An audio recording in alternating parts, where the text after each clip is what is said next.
Welcome to the Carl Nelson Show on Washington, D.C.'s 1450 WOL Radio and live around the world on WOLDCnews.com. And we're back, folks, with lecturer Brother Ashra Kwesi. Brother Kwesi, Hotep. Good to have you back, Brother Kwesi. Yes, sir. Go ahead, because it seems around sort of...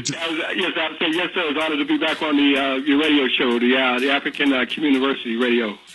Right, because we want to tell folks who are getting excited coming next week is Christmas, and where did Christmas all start from? You know, help us out here, because a lot of folks, they're probably on their way to the mall right now, do that shopping and buying presents, and you know, they set up the Christmas tree and all the traditional trimmings that come along with this holiday. Just explain to our folks how this came about. Yes, sir. Well, this is a time that nobody wants to hear anything that might disrupt all the lighting and twinkles and all these things that's going on, especially the hysteria of what's going on in the malls and all those type of things. And first of all, I'd like to say that we did this program in the beginning of December on the African origin of Christianity and the origin of Christmas and holidays. And for PKV, Positive Comedic Vision. And we have to say that a lot of brothers and sisters who heard your radio show definitely came out, and unfortunately they had to turn away a lot of people. But you know, in the future we'll have to make that work for everybody. So it's good to know that people do want to know, Brother Carl, you know, what this all is, instead of just getting caught up in the hysteria of the holiday. And a lot of things that I talk about, Brother Carl, is not something that... you know, you can find these things on. In fact, National Geographic did a thing just a couple of days ago on the origin of Christmas and where these things came from and how it was developed out of European pagan holidays. And when I speak of European pagan holidays, I'm speaking of the Germanic tribes. And you guys excuse me here for a minute, because during this time of the season, you know, the colds and the flu, and I unfortunately got a cold at this time. But as I was saying, a lot of these things come out of the Germanic tribes and so forth, and it's been initiated in part of the whole American holiday today. After all, when we look at Europeans, they came here from Europe, okay? So we see many whites who are in this country, they came from Europe. So they carried many of these customs that they had with them. When we look at the tree, which is a very prominent fixture in the whole Christmas holiday, that came from the Germanic tribes. And the Germanic tribes actually worshiped that tree. They worshiped that tree because it represented Thor. And Thor was one of the Nordic gods, okay, the Viking gods, so that they actually worshiped. It's still the name Thursday that we have in the week is named after Thor, in fact. In fact, the trinity of the week of whether Thursday, Friday, is all based off of, actually is Wednesday, Thursday, and Friday. So we see Thor as the father, and Woden as the son, and Freya as the mother. And they actually bowed down and worshiped this tree because it stayed green year-round. You can imagine a tree staying green year-round, and how the Germanic tribes saw this tree in the depth of winter, when everything became barren and all of nature became barren, but that tree, the pine tree.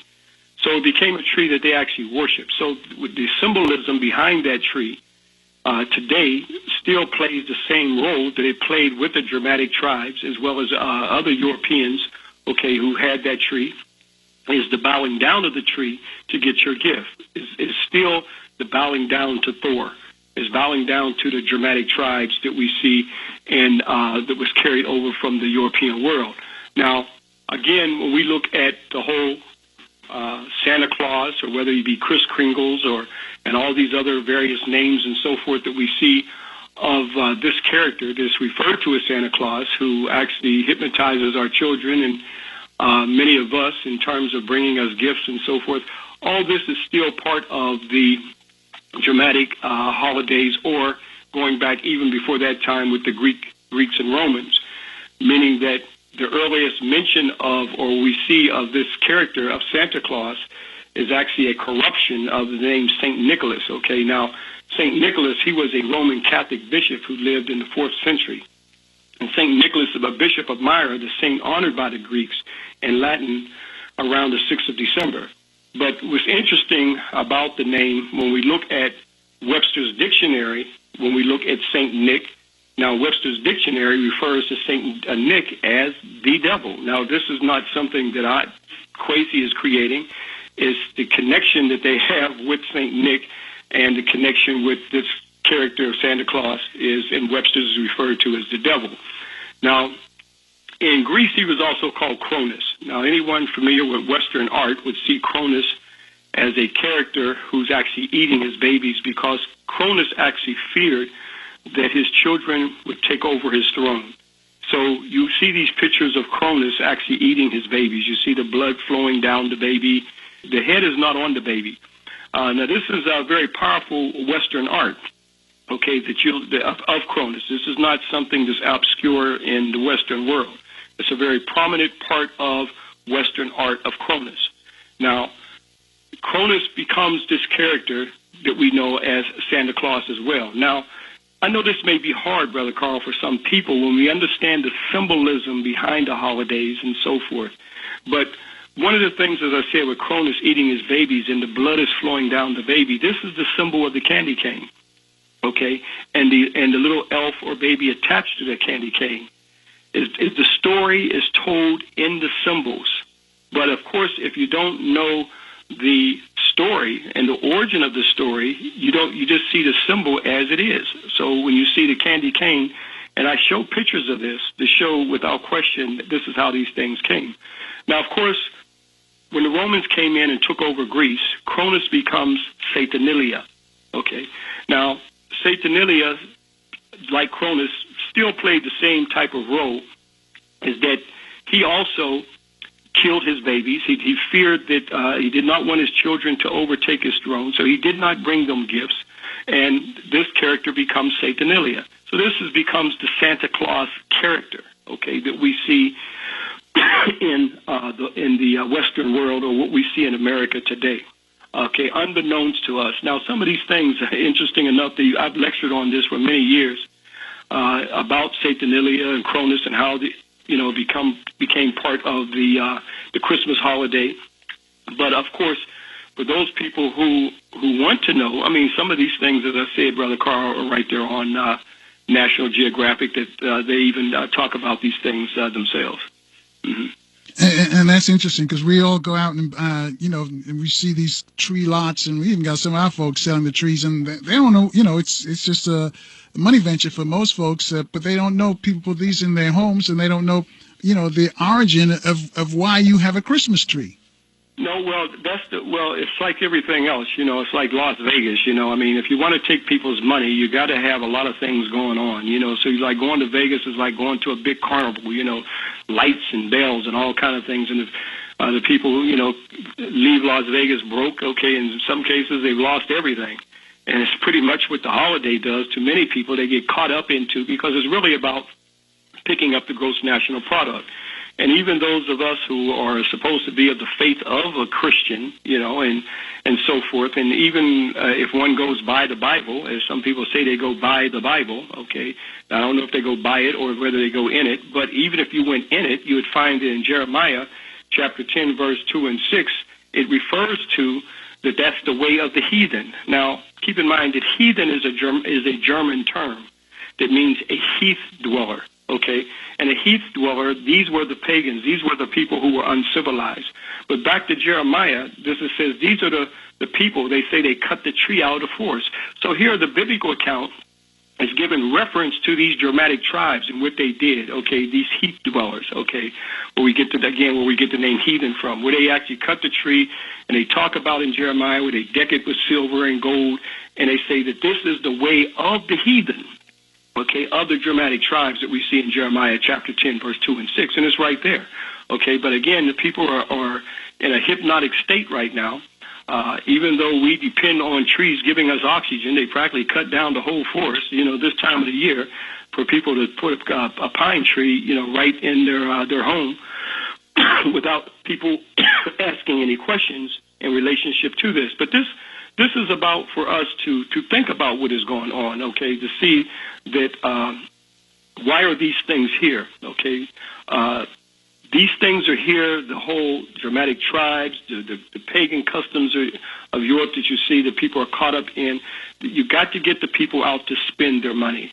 This is the time of the year, okay, that they depend on people spending money. This is the time of the year that picks up the gross national product. And that's what it's really all about. In reference to the holidays, I think Reverend Shakamusa Barshango, who wrote a great book on African people and European holidays, A Mental Genocide. And that's what it is when we see what's going on with these holidays that we're locked into, and we buy into it more than anybody else. All right, hang on a second, Brother Kwesi, because we've got to take a break here. We've got a traffic and weather update. I want to get into the Immaculate Conception, the birth of Jesus, and all of that. And now back to the Carl Nelson Show on Washington, D.C.'s 1450 WOL Radio. And we're back, folks, discussing the Christmas season with the brother Ashra Kwesi. He's lectured on this for a lot of years, and folks have found out information they never heard before. Brother Kwesi started out with the tree, but what about the other issues, the other things surrounding Christmas, the Immaculate Conception, the birth of Christ? Where did all that come from? Well, first of all, we have to go back to our own African ancestors, and this is where the story originated from. Although we see that the European version of it, without the African story, there would not have been a European story. And there are temples there back in Egypt that our ancestors referred to as Kemet, going back thousands of years, telling of this ancient spiritual story of Ausar, Aset, and Haru that the Greeks referred to as Osiris, Isis, and Horus. Now, there are temples that, as you know, Carl, for 32 years of my life, I returned back to Kemet, revealing a lot of this information to many brothers and sisters who return back with us. And one of the places that we go is one of the world's first and earliest recorded holy cities called Aptu, that the Arabs refer to as Abydos. And here is the earliest recording of a holy birth. Here's a story that the Kemetic Africans of the Nile Valley, that we refer to as ancient Egyptians today, in a shrine called the Ptah Soka Shrine. Here we see a Set. She is impregnating herself, by her husband Ausar. And here we see her impregnated. And in this Ptah Soka Shrine, Brother Carl, at one time we saw her on a donkey. In the early 80s, she was on a donkey. That has been chiseled out. And you see her pregnant. This is the earliest story of a virgin birth and Immaculate Conception story. When the Greeks came in, they actually copied this story of the holy birth. Now, even though at one time the Greeks worshipped Aset, in the form of Isis, and then, of course, when they were conquered by the Romans, they equally picked up this holy story of the Madonna and Child, where she gave birth to her holy child, Haru. Now, this story goes back over 10,000 years ago, an ancient spiritual story.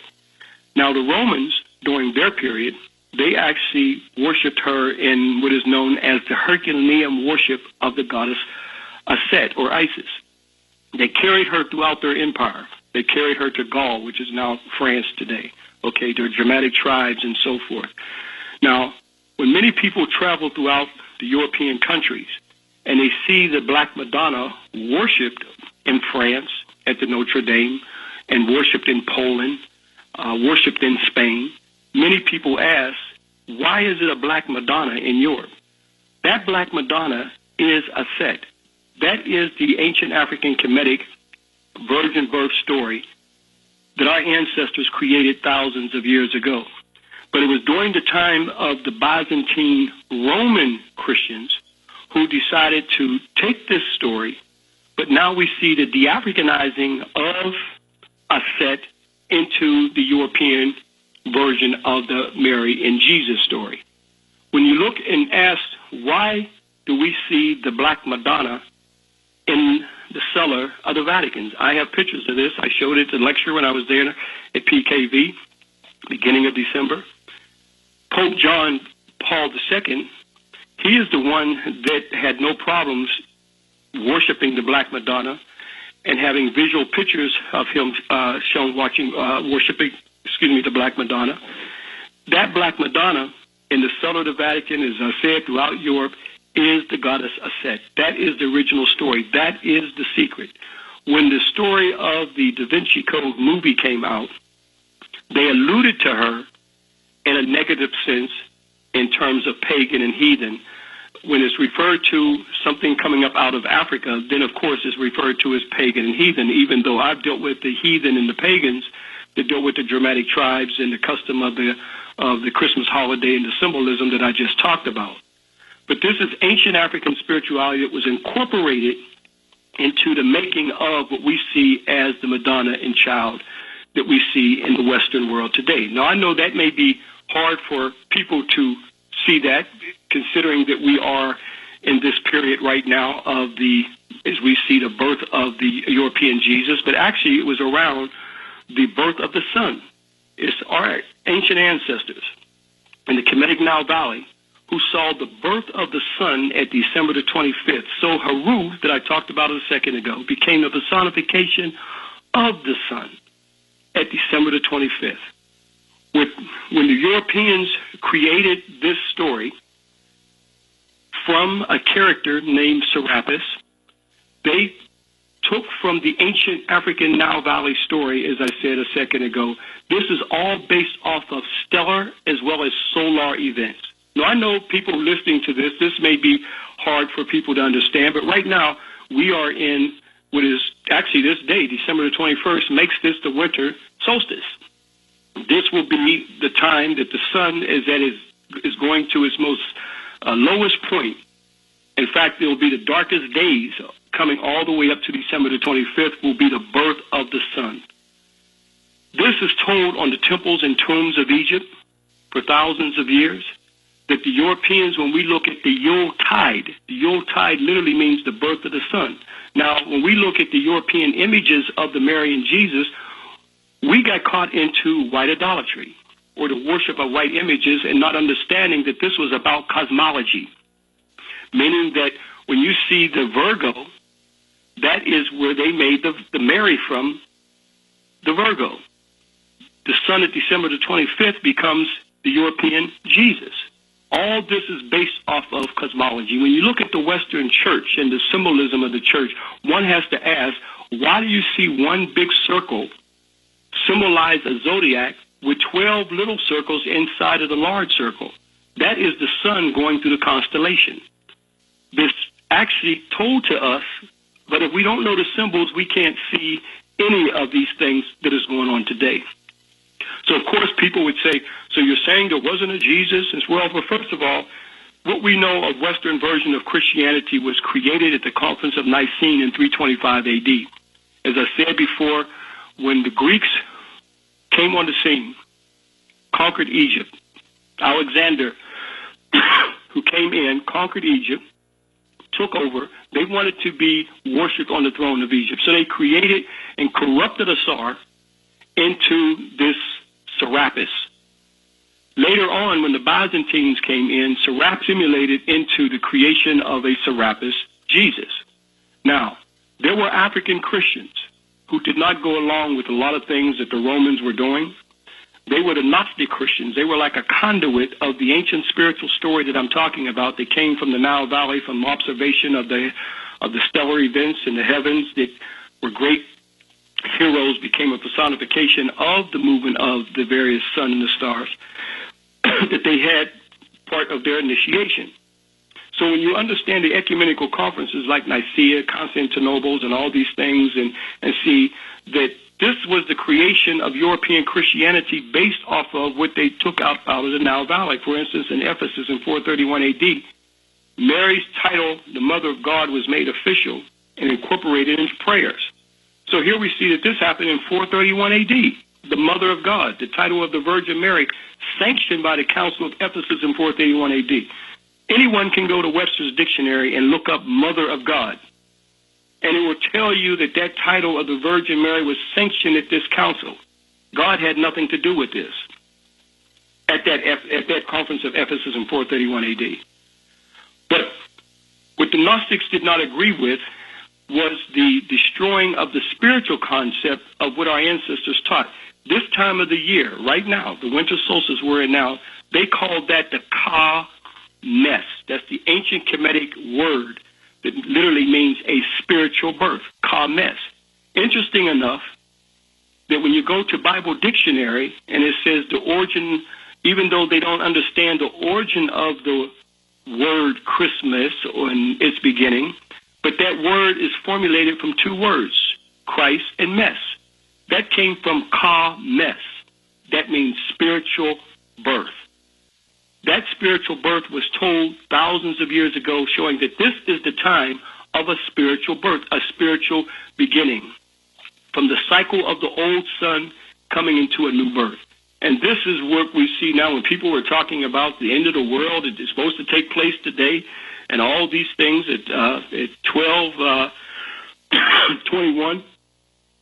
This is the end of the cycle for the new birth of the sun, for a new ka-mes, or spiritual birth. That later on, the Romans took that in the formulating of the Western world's version of Christianity at these ecumenical conferences, and it became Christmas.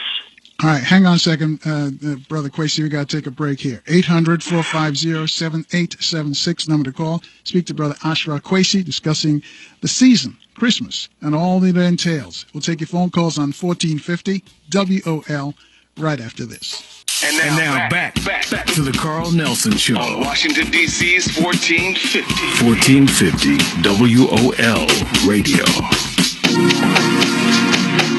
And we're back, folks, with Brother Ashra Kwesi discussing the season, Christmas as it is, and all the stories and fables around Christmas. So this is not to really turn you off. This is just to educate you so you know what's going on.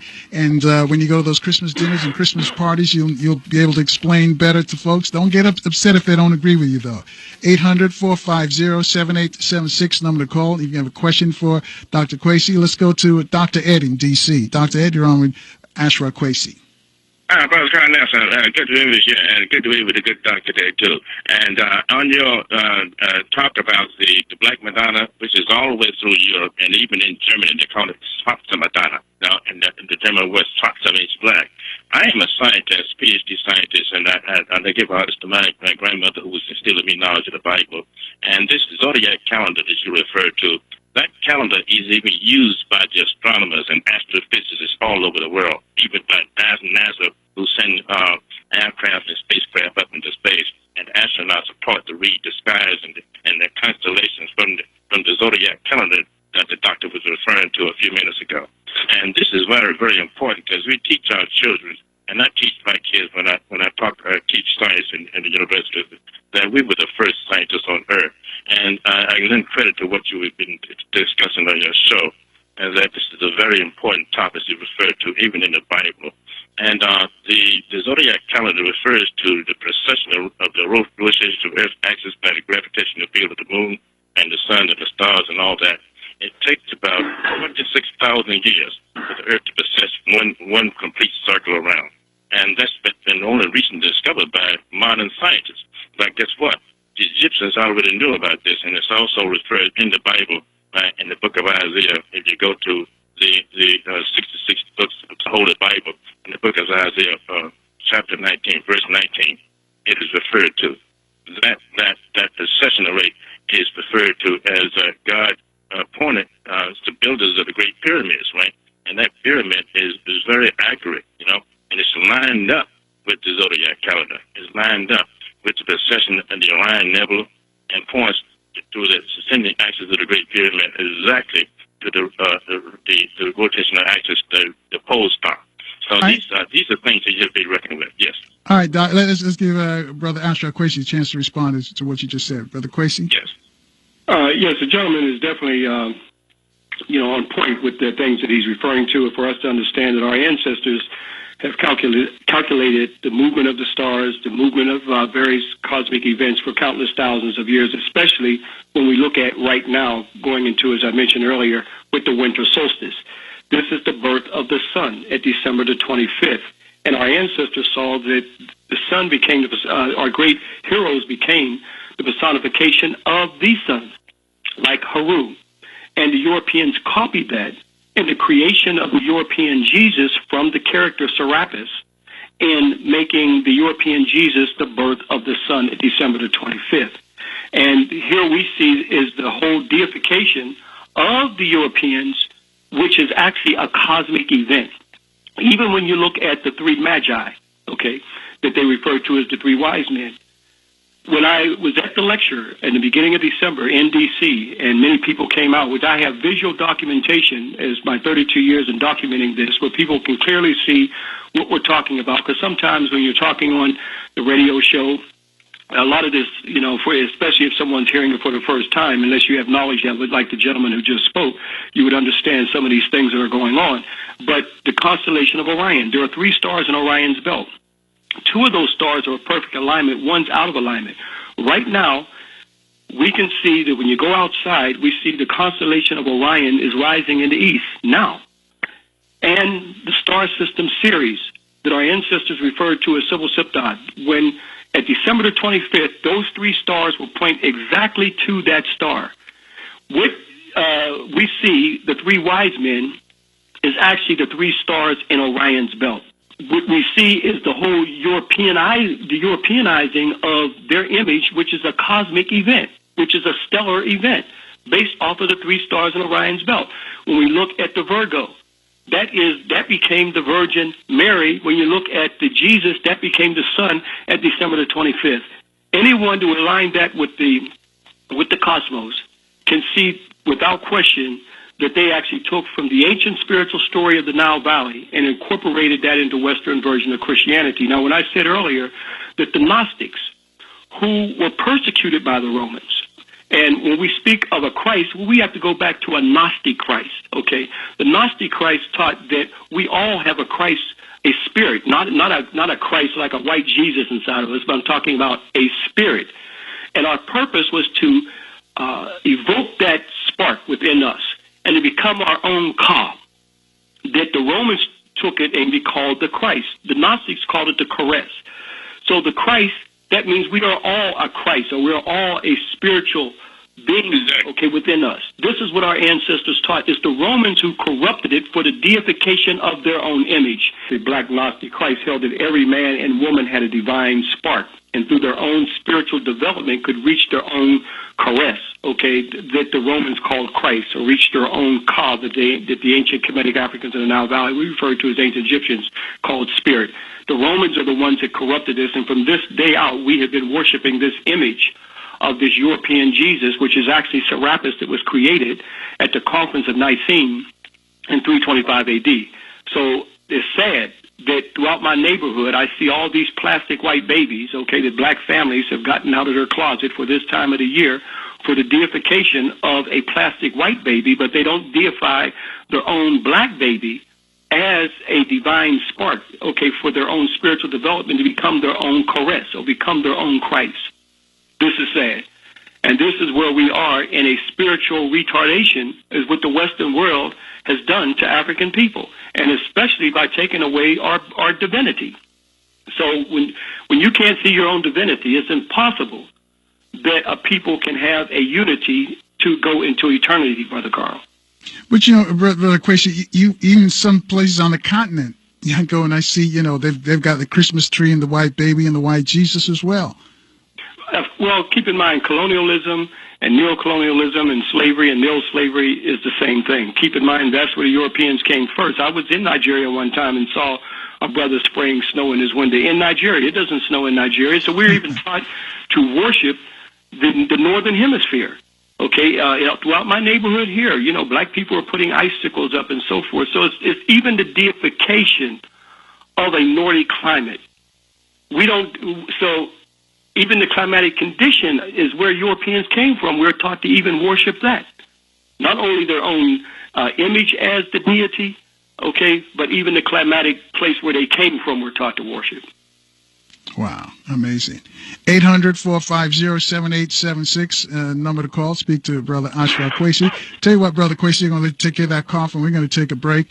We come back, we'll talk some more about the season of Christmas, what it is, and all the all the trappings that go along with it, and where it all started from, because a lot of folks, you know, don't know that it started way back when, that our folks, and it was corrupted, and the Europeans took it over and had us, worshiping trees and stuff like that, Christmas Christmas trees. Don't want to turn off your Christmas. Just want to inform you so you'll have information and knowledge as we go through this Christmas season. Back to the Carl Nelson Show on Washington, D.C.'s 1450 WOL Radio. And we're back, folks, with Ashra Kwesi, a lecturer, and of course he takes trips to Africa, Egypt in the spring, I think Ethiopia around Christmas time, so-called Christmas time. If you have got a question about the Christmas holiday, this is the man you need to pose a question to. You can do that by calling us at 800-450-7876, like Big Mike did in North Carolina. Big Mike, you're on with Brother Ashra Kwesi. How you brothers doing? Brother Ashra Kwesi, how you doing, sir? We got a little cold here, brother, but, this is a season for it. Oh, those nerves. Trying to get over it before next week, as Brother Carl said. We got to go to Ethiopia next week. Wow, I wish I could be a stowaway on the luggage or something, or a bouncer or a bodyguard or something. But, brother, man, I've been studying. I've been studying a little bit about ancient Kemet for a few years now, and I would just like for you to maybe speak on something that you already touched on. What is it ever going to take, brother? What is it ever going to take for our people to snap out of this psychosis that we're in, that we had no future, that we had no past, that we came from, as the Bible biblically refers to us as heathen? And I fight back on that every time I hear it myself. But what is it going to take, brother? And I know you've been doing the work. You didn't put the miles in. What is it going to take for our people to snap out of this inclusion, this illusion of inclusion? And I look at the politics today, and we see how we're being treated in Africa, in certain parts of Africa, where they're shipping guns in to kill us off, and in our inner cities, the same thing is going on. So I just can't understand why we should be sitting back waiting for something instead of proactive. And I know you're going to touch on this, brother. And keep up doing what you're doing, brother. Ashe, and anything I can ever do, please, I'll be there when you call. Thank you, my brother. Well, keep in mind, the reality of it, if it took 2,000 years to get into this, it's going to take 2,000 years to get out of this. We as an African people in the Western world, specifically where we are as Africans here in this country, have been out of physical slavery for approximately a little over 147 years. So that's 147 years. Now, we are still in mental enslavement. Now, when we start to build institutions to help educate, to liberate, then that's when we'll start to find our way. But we still feel that we can build churches on every corner, but we can't build our own schools and institutions. When you see other ethnic groups come here from other places, the first thing they start to do is build their own institutions to educate their people and even employ their people. We have been caught into this slave mentality that we still have got to always look towards Europeans because of the culture of slavery. The slave only looked to the master for everything he needed. And we still do that to this very day because we are still functioning in a slave culture. Now, I know that's hard for it to deal with, but that's the reality. If anyone can prove me wrong, then prove me wrong. What culture have we been in this country? Many things that we interact with each other. In many cases, it comes out of a slave culture. Not the culture of our experience of who we are as an African people, where we came from, our culture. There may be some culture that we see there, but for the most part, a lot of that culture that we interact with each other and how we interact with each other was due to the slave culture. So this is what we have got to start to do, what we're doing right now. Thank you, brother. Educating the community. Brother Carl's show comes on, and what does it say? Knowledge is power. Oh, yeah. My brother, we're about to start a little something in North Carolina, here in northeastern North Carolina, where we're going to start taking our youth. We're going to start dealing with 6 to 10-year-olds, and we're going to start teaching them this information. And I'll be in Charlotte, North Carolina on January 26th. You'll be in Charlotte. See, we're on the other side, and we would love to have you here, brother. Mm-hmm. Actually, you would be very helpful in getting us and getting the message out here in this area. You know where we live. We're in the Bible Belt, brother, and it's a great resistance, even though our young brothers are still killing each other in the streets, and the antidote is for us to be educated. So I'll be keeping in touch, brother. I'll email you, and hopefully we'll invite you to come on the eastern side of North Carolina, because we need you here, bro. Because a lot of parents have put their hands up with the youth. They're running wild, and I think if we start with the young, my theory is if we start with the younger ones, we can prevent this from happening in the future. We can slow this crime rate down in our community. Well, you're right about that. The youth, they are the seed. They are, and they are the seed that turns into the crop. God bless, brother. All right. I'll keep in touch. I'll call you. Thank you, Big Mike. Thanks for your call. 800-450-7876. Go to Johnny in Long Beach, California. Johnny, you're on with Brother Ashra Kwesi. Hey, Charles, Brother Kwesi. You know what? You're speaking music to my ears, especially when you talk about Christmas. However, on Fox, they'll say that you're part of the war on Christmas. You say what now? You're speaking music to my ears, but on Fox, they would say that you're part of the war on Christmas. Well, I'm sure the banking system would not want to hear all of this, and all those people are making all the money. I'm sure they would not want to hear all of this, especially if people realize that the twinkles and lights and bells are for them to get caught up and spend all their money and to help pick up the gross national product. So, of course, they wouldn't want to hear all of this or make people at least think about what they're doing. You're right, because I stopped celebrating Christmas in 1971. I stopped for reasons, being away from home, being in the military, and being that time of the year being so depressing, and that's one of the things. One of the reasons why I quit celebrating it. The other one is that I married a Jehovah's Witness, so that too had something to do with it. But I never let Christmas be the thing that when it came to my kids giving them gifts, because our thing was we give you a gift all year round. So that would dispel that about giving gifts on Christmas. But there was something else you said about as far as teaching, what we learned about Christianity. I don't know. I'm just. Are you a Christian? Do you believe in God? Are you an atheist? I'm not a Christian of the Western world or any sort of type of any fashion. Okay, so you don't. So but you're not an agnostic either, right? So you do believe in God. Well, first of all, let's get clear on some things here. Okay. The reason why the world has the whole spiritual idea of God came from African people in the first place. The Western world would not even have an idea of God if it was not for African people. The very fact that we say Amen at the end of our prayers, okay, many of us don't realize that is an African deity. That is an African God, to start with African people, that was taken by the Greeks. The Greeks are the ones who took Amen up out of Africa, and this is how we got Amen in our prayers. When we go to Timothy chapter 6, and it talks about Amen. Now, keep in mind, the image of Amen in ancient Kemet or ancient Egypt was always jet black. He represented the invisible spirit in all of us, the invisible spirit that permeates throughout all the universe.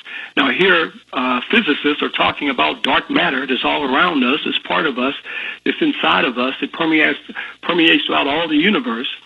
And it's interesting that in Timothy chapter 6, it says that who alone has immortality, dwelling in unapproachable light, whom no man has seen or can see, to whom be the honor and everlasting power. Amen.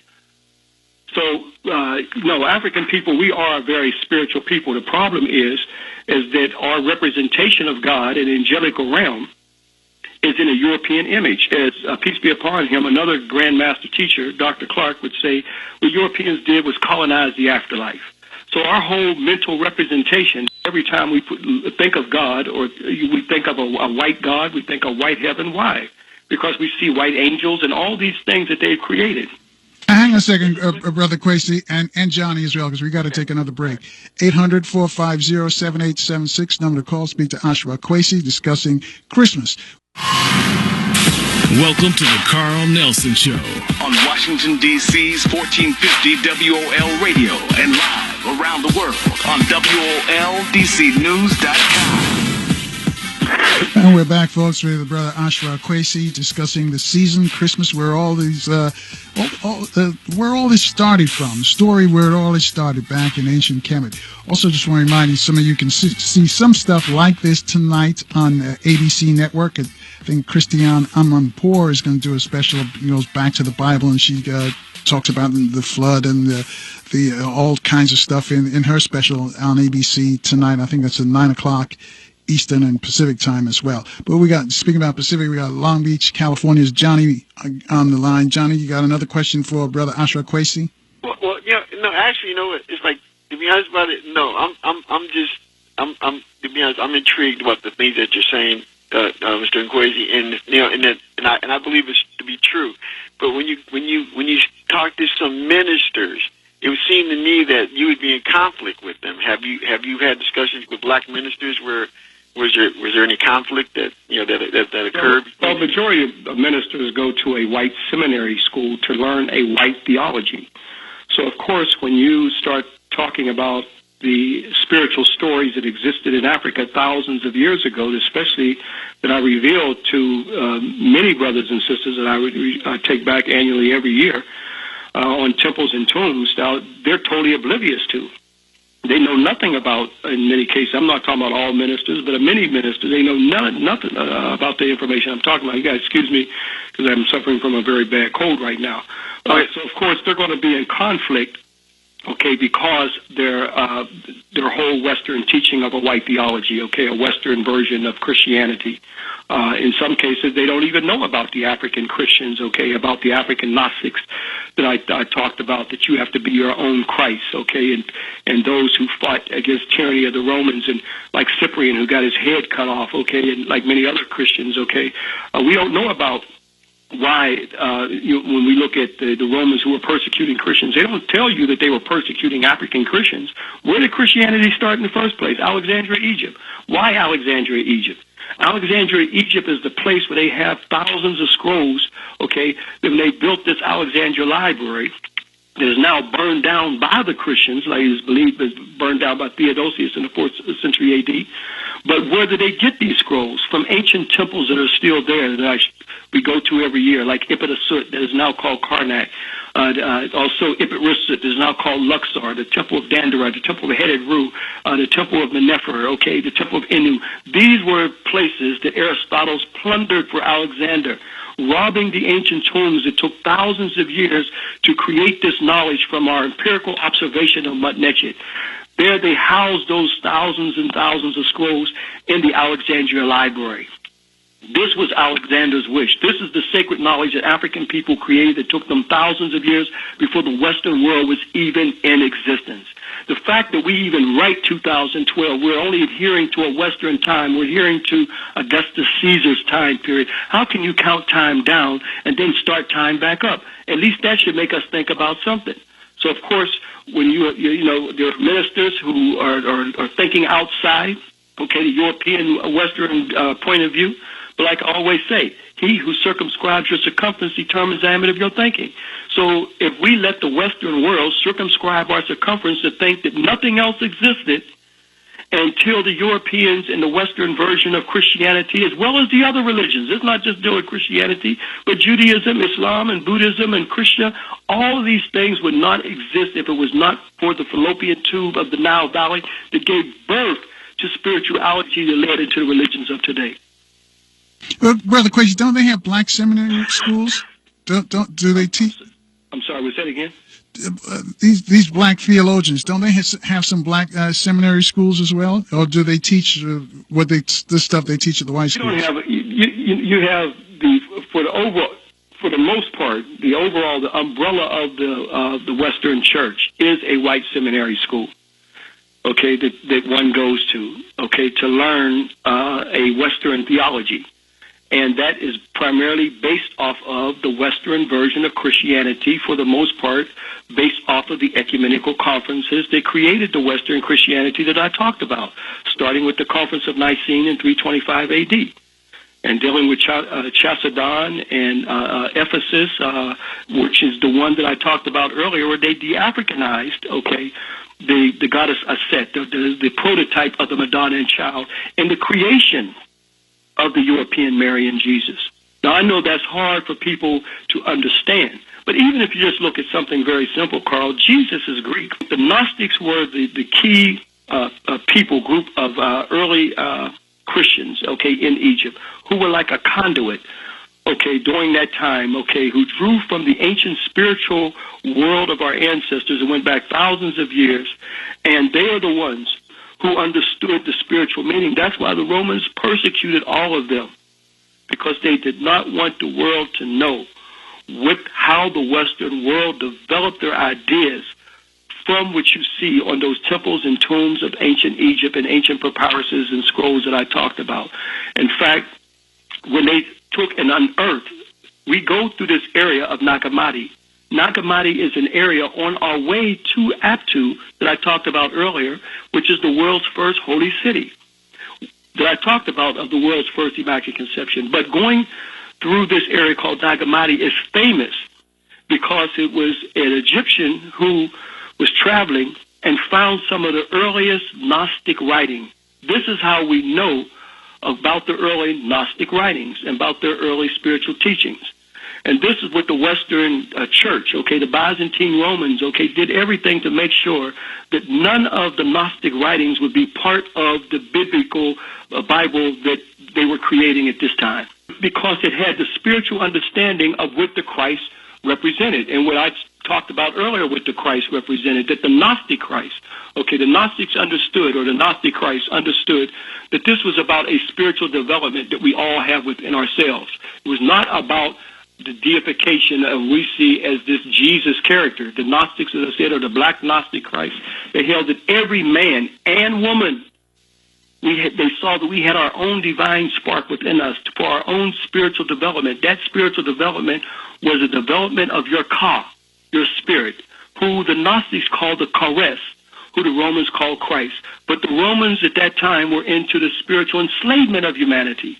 And through the spiritual enslavement of humanity was through the deification of themselves. So they created a Serapis Jesus. And that the image of that Serapis Jesus is the image that permeates the Western world and America to this very day. It started during the time when they created it. So they feared the fact that if the people understood that they all are a Christ, meaning that when you look at a Malcolm X or Martin Luther King, these men were their own Christ. They rose up their spiritual development, They knew they were going to die. They knew they were going to be killed. But because of what they were teaching, their ka, their spirit, this is what made them a Christ.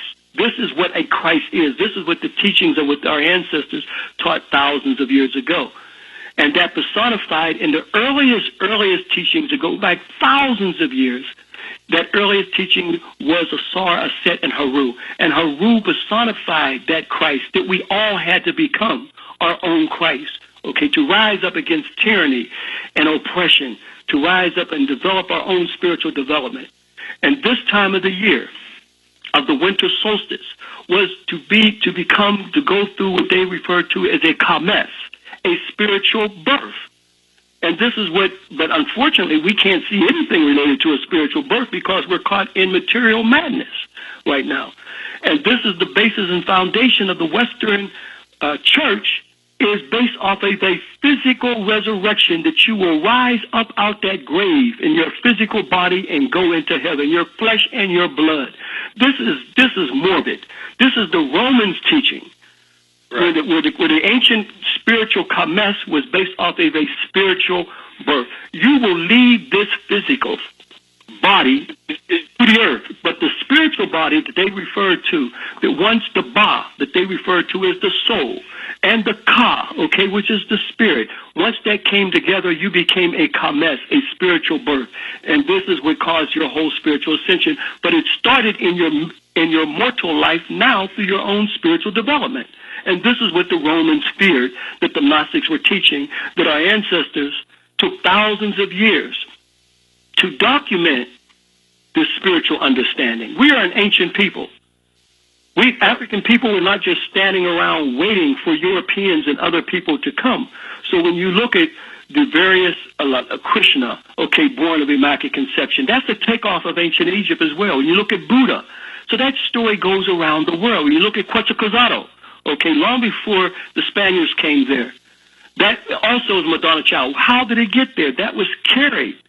That spiritual story was carried, like it was carried into Greece and Rome and became the Marian Jesus that we see today, a corruption, even though corrupted from Ausar sitting Haru. Let's go to Raymond in Ohio. Raymond.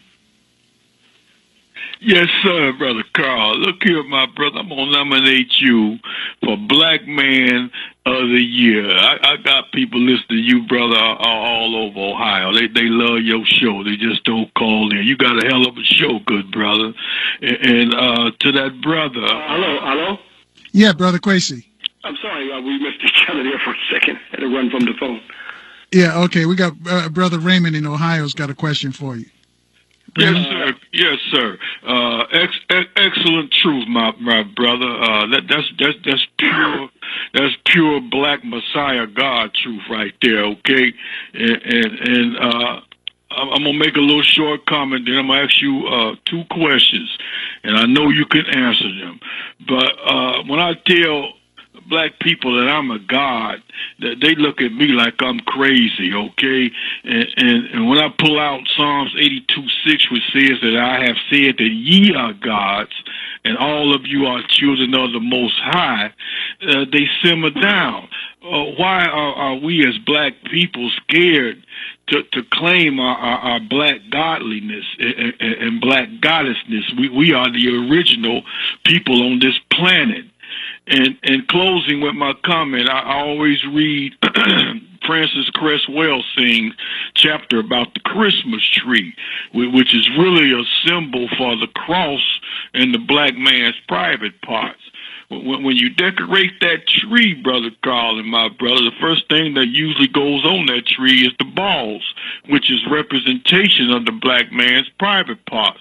What I'm getting at, during our forced enslavement, these Christian heathens would cut our balls off of the Black man while he was hanging on the tree, and the Caucasian woman would take the testicles home for souvenirs, today known as Christmas gifts, okay? This is truth. You know it, brother. Then when they got rid of the tree, they burned it, just like they used to burn the Black man in a pit. Now, tree hanging started during the Roman era, and the so-called Khazars, erroneously called Jews, was part of that tree hanging. Acts 10:39 states, it says that, and we are witnesses of all things which he did both in the land of the Jews and in Jerusalem, whom they slew and hanged on a tree. And when I was growing up, and I'm closing, they had 4 Christmas lights, okay? They was black, they was red, and they was green, and they had some orange in there every now and then. I'm 62, bro. I'm telling you some facts. Now, if you look at this Christmas mess, I call it X-mess. What color are the lights? All white. You don't even see the brown reindeer no more with that fairy tale. Everything is white. Christmas lights, Christmas trees, all the characters. And Black people, we got to get away from this garbage. It ain't nothing but fairy tale. It ain't nothing but heathenistic, hellacious things to control our minds. And it's time for us to wake up. And my question to you, my brother, do you believe in a leap year. I'm Aquarius. How can a person believe in a leap year? Okay, this is 2013 coming, and if you believe in a leap year, when this leap to 2014, could you explain that to me? Because I'm a little bit into astrology and astronomy, which the black man, the black woman invented anyway. And I'll get off the phone, and brother, keep spewing that truth, good brother. Peace. You had a whole lot there. We still on, Carl? Yeah, we're still on. Yeah, we're still on. All right. Well, keep in mind, when we look at the Julius Caesar calendar and the Gregorian calendar, these are all Roman calendars. And keep in mind, the world wouldn't even have a calendar if it was not for African people who made the first calendar. One of the areas that I go to in Kemet, and I take our group to, is in Kamombo. And in fact, a lot of things that we talk about, Brother Carl, I reflect to a lot of the reliefs in ancient Kemet over the years. And here in Kamombo, you see carved in stone one of the world's earliest calendars. And this is, like I said, long before the Julius Caesar's calendar and the Gregorian calendar. And this calendar was based off of the heliacal rising of the star Cybele Septa that the Romans called Ceres and the Greeks called Sothis. And it's the heliacal rising of that star that gave them the time of 4,236. When you add on to that, at least we should be writing 6,252. Why should we be writing 2012? Because we're adhering to somebody else's time. Europeans have always come to power and changed time. Even George Bush, okay, I think, what did he do? Change the clock forward, backwards? So the time is really, not in time at all. When we think about, where we are, but we have to go back to how our ancestors calculated time, and that time was based off of stellar time, cosmic time, scientific time, not based off of the creation of mystical people and characters and so forth. Brother Kwesi, the question I was asking, when you go back to Egypt and you go to Alexandria, Cairo, and the museums and that trip along the Nile, do you show the folks that you take with you, do you show them these things inside these temples? Oh, without question. In fact, anyone who's listening to the program now, you can go to YouTube, Kemet Nu, that's KEMETNU, okay, 6,240 I have there. And you'll see a lot of the clippings. I'm lecturing right there at the pyramids, temples, and tombs, or you can go to our website at Kemet Nu, again, KEMETNU.com. And there we go under the little black boxes to your left, view videos in Egypt. And there I have several lectures where I'm lecturing inside of the pyramids and different places and tombs and so forth. And again, so if a person cannot go with us, at least they can journey there through the visual documentation that we have there. And then, of course, a lot of the information that we're talking about now, Carl, The African Origin of Christianity is a DVD we have on there. That DVD is a DVD that's documenting all the information that I'm talking about in relationship to what we're talking about now. And it's very well in detail with a lot of the documentation from the field research. What about the incense? Was it frankincense, myrrh, and what else? A lot of the rituals that we see in the Catholic, especially in the Roman Catholic Church, okay, a lot of these rituals came out from ancient Egypt. Okay, when we see the incense, the burning of the incense, and the priests, okay, shaking the incense, this was done when the priests walked through the temples of Egypt, especially when you look at the Temple of Karnak, or that our ancestors referred to as Ipit-Asut. Here you have 134 massive columns. We can imagine when they walked down that nave, they had the sistrums where they would shake the sistrums, and then they had the people shaking the incense. So that's all part of an African tradition. In fact, when we go to Ethiopia, to this very day, in those ancient churches of Ethiopia that we go to in Lalibela and other areas, these monolithic churches, you still see the priests there using the incense, okay, just like they did in ancient Egypt when they came through the building into the sacred places. They would walk through these areas, with the frankincense and myrrh and all the various scents that they of incense that they have. So this tradition is still going on, and like I said, we'll be leaving for Ethiopia on the 27th of this month, going to Ethiopia, where brothers and sisters can see some of the early African churches that were built there. That still baffles the Western world of how these structures were built. But of course, now they see the magnificent structures that were built in Lalibela. Then, of course, Europeans have come up with the fact that, well, Africans in Ethiopia didn't build this. Some Knights Templars actually built this. This is in Graham Hancock's book called The Sign and the Seal, where he actually literally put in there that Africans didn't build those churches, that the Knights Templars came and built the churches for Ethiopia and then went back to Europe. But this is part of the psychopathic racism, that anytime you see something great in Africa, it had to be done by somebody else, not by Africans themselves. I mean, these structures were carved deep into volcanic rock, 40 feet down, and dug out into these structures that you see today. There are 11 of these churches in the area of Lalibela. So, this is a magnificent place that we go to annually every year as well. And we see that when you travel to these areas, when I first traveled to Ethiopia back in the early 80s, you see the Black Madonna that they had in the churches. Now they have removed the Black Madonna now, and the Europeans are coming there with their Western version of Christianity and paying the people to put up a white Serapis Jesus. And many people look and see the carvings are chiseled out in the churches. The Jesuits did that when they came there during the time of the Portuguese. They chiseled out the black angelical images and divinity of African people in the churches of Ethiopia during this time. So Europeans have always tried to destroy black divinity. All right. Hold on a second, Brother Kwesi. When we come back, tell us, too, about Santa Claus, how that name came, and Father Christmas, or what do they call him, Nick, whatever they call him. Tell us about that. 800-450-7876. We'll take your phone calls for Ashra Kwesi on 1450 WOL right after this. And now back to the Carl Nelson Show on Washington, D.C.'s 1450 WOL Radio. Now we're back with Brother Ashra Kwesi discussing the Christmas season. Got some folks who want to talk to you. But before we go to the phones, Brother Kwesi, if you can quickly tell us how they came up with the names Santa Claus and searching for Saint Nick. How they came up with the names for that particular person. Yeah, we were discussing that in the early part of the show in terms of how these are part of the pagan and heathen customs of Europe. And unfortunately, we, like I said before, we were so caught up into the whole trinkets and lights and bells and all these types of things that we have not looked at or wanted to see where these things came from. Like, for instance, the name Santa Claus, and that's the corruption of St. Nicholas. Now, St. Nicholas was a Roman Catholic bishop who lived in the 4th century. St. Nicholas, he was a bishop of Myra, a saint. He was honored by the Greeks and the Latin. Now, if you look at Santa Claus's nickname is Saint Nick. That's another name for Santa Claus. Which now, if you look at Webster's dictionary, okay, Saint Nick means the devil.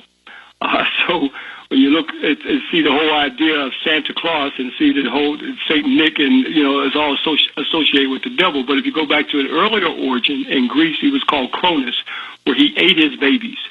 That's what Cronus did. He ate his babies. And now that is part of the Western art, that anyone who knows Cronus, he's eating his baby. You see the blood flowing down his baby. And when you look at the candy cane and you see the red and the white on the candy cane, that symbolized what Cronus had eaten his baby. When generally you have an elf or a baby attached to the candy cane. Now, I know this is some gross information for people to think about this time of the year. And we're caught up in the festivities of these things and feel like we're trying to destroy their holiday. But some of the things that I'm talking about here, Carl, is the same thing that's on the National Geographic talked about the other night. Okay, so it's not something that just Ashra Kwesi is saying. It's something that even they talk about, even on their own documentaries like National Geographic. Now, when he came out of Greece and went into Rome, okay, he is now called Saturnalia. Okay, Saturnalia equally feared that the baby would overtake his throne. Okay, Saturnalia became Santa Claus. So this is part of their pagan holidays that we see associated with Santa Claus. And then, of course, the Germanic tribe, okay, he was called Kris Kringles, okay, that represented an elf that ran around in a red suit. So these are the various names that we're familiar with, the names associated with Santa Claus. Now, I find it very interesting that last year, Wisconsin I heard that they had banned, I don't know if this ban, if it came through or not, that they were planning on banning the people playing Santa Claus in Wisconsin because all the pedophiles come out during this time of the year, and they found that many of these people who were pedophiles playing Santa Claus were fondling the children. So if you look at the history of Santa Claus, representing the devil, and you associate it with the things that's going on today, that's some serious stuff to think about when we see what's happening with the pedophiles coming out to play Santa Claus, Brother Carl. Twitter question for you, Brother Kwesi. It says, here's a question that Johnny asked. He says, do you believe in God? Will you ask the Brother Kwesi if he knows exactly what a person means by the question, do you believe in God? He says, many people ask this question. Not many are able to explain what they mean by the question. Well, when first people say, people have, what is their concept of God, first of all? If I say, I believe in God from what their perception is. If they see God as a being, looking down and controlling everything that we do. No, I do not believe in that kind of, there's a God up there in a human form looking down on us. No, I do not believe in that. That is, for the most part, it's a Western version of the deification of the male gender. That's why God is always referred to as he. As he did this for me. That's the Western point of view. In the African spiritual concept, God was referred to as God and Goddess. It was referred to as the spiritual balance. Now, I refer to, and the concept of God is beyond our comprehension, but in terms of a divine spirit, of the universe, yes, I know that to be part of us. We are part of it, but it's beyond our human comprehension.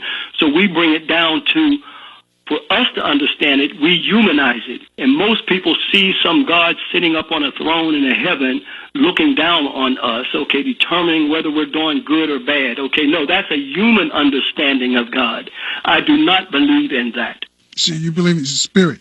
It's a divine spirit of the universe is beyond our comprehension to even understand that divine energy. If we look at it as dark matter, let's look at it as Kemet anthropomorphized Amen.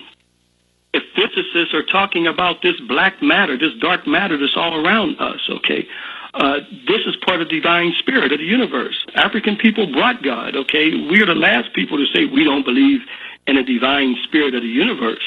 There's a divine energy of the universe. Now, whether you call it God, we call it by various names, In Kemet, we may say Amen, we may say Amen Ra, we may say Bata, depending on what period it is, Another part of Africa, we may call it Ngai, Oda de Mere. So it's a divine spirit, But if I see God as some type of being looking down on everything, no, I do not believe in that. But I think that there is a divine spirit of the universe that humanity that started with African people referred to as various names that we call God today, that our ancestors called it by various names to recognize that divine spirit of the universe. Brother Kwesi, we've got about a minute left. Most of us see God, we see it through Michelangelo's painting, some white guy coming out to heaven. What did our ancestors, we got about a minute left, so if you can do this real quick, what did our ancestors worship then? Because if there was no Jesus, there was no, before there was a Jesus Christ, before there was even different religions. So what did our ancestors worship? They worshiped what they gave praise to was recognizing that Ka within that permeates throughout all the universe, that spirit within. It's interesting enough, it says the kingdom of heaven is within. Most of us spend all of our time looking out and don't realize that everything that we have is within ourselves. All right, this is what our ancestors gave recognition and praise to. Brother Kwesi, we got to roll out of here. Have a good, safe trip to Ethiopia. When you get back from Addis, we'll do this again. But tell folks how they can get in touch with you. Well, of course, you can go to our website. That's Kemetnu, KEMETNU.com. We do our annual trips to Egypt every summer in July, and we do our Ethiopia, which will be going next week, in December. And also you can, to our email, that's Kemetnu at sbcglobal.net. Again, that's Kemetnu at sbcglobal.net. Again, if you go to the website, you can order DVDs that can go more in depth with visual documentation. It's video produced by us that can give you more clarity than what we talked about here. But it's an honor to be on your show, Brother Carl, for Communiversity. And again, I'm sorry, with the world, you travel a lot in these airplanes, brother. You get these codes on and off. So, but again, it's always great to be on the show for another African Communiversity, because knowledge, again, is power. All right, Brother Kwesi, stay up. Ashra and Ashra Kwesi are lecturers on African history, civilization, religion, and culture. The duo present lively and dynamic presentations and video productions based on their extensive study and travel on the African continent. These national and international lecturers also conduct the annual Kemet Nu Know Thyself educational tours to Egypt and Ethiopia. Brother and Sister Kwesi link the historical with the present by means of visual documentation to bring our story to life. For lectures, videos, audio media, or Egypt and Ethiopia tour brochures, contact Ashra or Ashra Kwesi at Kemet Nu Productions 214-371-0206.